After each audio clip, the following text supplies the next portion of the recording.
فلما نسوا ما ذكروا به فتحنا عليهم أبواب كل شيء حتى إذا فرحوا بما أوتوا أخذناهم بغتة فإذا هم مبلسون. نو هر کله چې دوی هغه شی هیر کړ په څه سره چې دوی ته نصیحت شوی و، بیا نو میش په دوی باندې د هر شي دروازې خلاصې کړې تر دې چې دوی لوی کبر وکړ په سبب د هغه څه چې دوی ته ورکړل شوی و. نو میش دوی ناڅاپه ونیول، نو ناګهانه دوی د هر خیر نه ناامیده شول.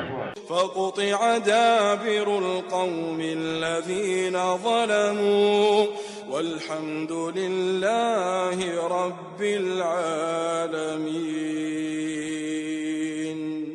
دغه قوم بیخ پریکړه شو چې ظلم یې کړی و، او ټول ثنا صفات خاص د الله تعالی د پوره دی چې د عالمین شپولین قیدای.